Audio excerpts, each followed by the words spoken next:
BONEWORKS VR is now out. If you don't know what BONEWORKS is, it is made by a studio called Stress Level Zero.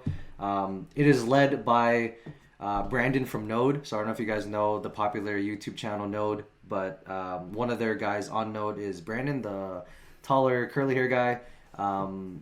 He has a team of developers that have been creating VR games. They've created two other VR games before this, and they've announced this BONEWORKS has been in the works for a while now, and there's a lot of hype around it because it's a physics-based game where he literally says that everything that you can see in the game is interactable and there's some like weight to it. So it's very physics-based. There's a lot of numbers, and then for some people, honestly, it looks revolutionary. It looks like something that could change up and switch up the whole VR landscape. So we're gonna watch it here. We're gonna see what you guys think. We're gonna give our thoughts, and yeah, let's just watch it, and we'll see.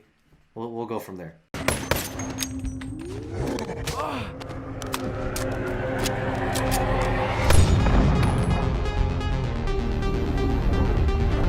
Somebody broke into the complex and coordinated a breach in Myth. Myth OS is on lockdown. You're heading to the tower to reset. I couldn't let you think you were the only one who saw it.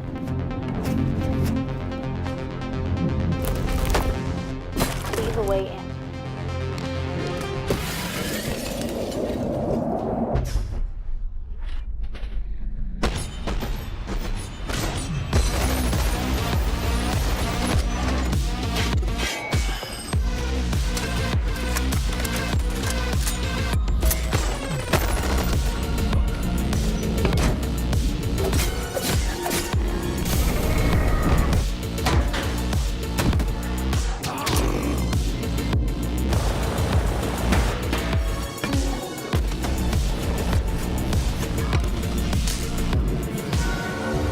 You've come all this way.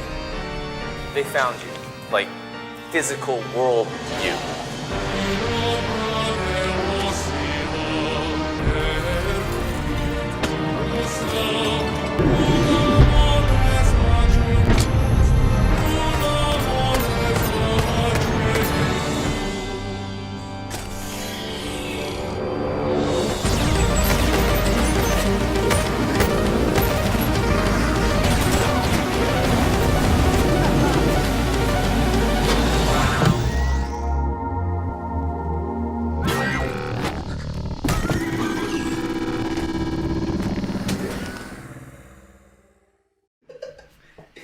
So to start, the studio's name is Stress Level Zero. I think that's such a sick name. I think that's something I need in my life. Stress Level Zero, you know?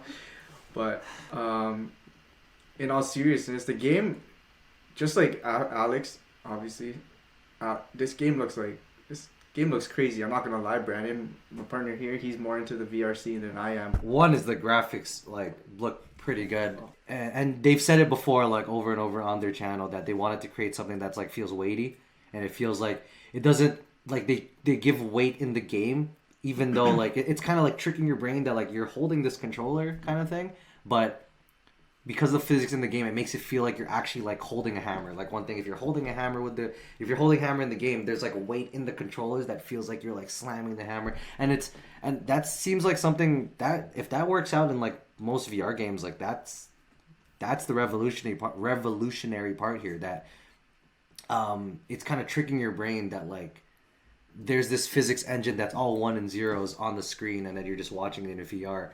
But it feels like when you swing a bat, or when you hit a box, or when you carry something, there's weight to it. So it's kind of just if something like that can develop and give it years and years in time, then that's something that's literally the future. It looks like Half-Life Alex, and if you cross it with Portal, which is not a bad thing, it just looks like a. It looks like a Valve-made game. Exactly, that's exactly what it looks like. It looks like a Valve-made game, just super polished though compared to any VR games that we've ever tried. And yeah, it's also that accessibility part. Again, right now the money is a big barrier for most people to get into something like this. But with games like this, and I feel like games like this and Alex, once they become more slowly more accessible to other VR headsets, such as stuff like the Quest. Like Oculus has been making like strides in making this whole VR thing accessible to everybody with the Quest and the Go, which is like a Go is like a smaller version, a lighter version of the Quest, which is still, it's literally Wi-Fi based like headset that uses no computer at all, and it's very cheap. But yeah, tell us your thoughts and comments on all of this that we talked about in the chat or in the comment section.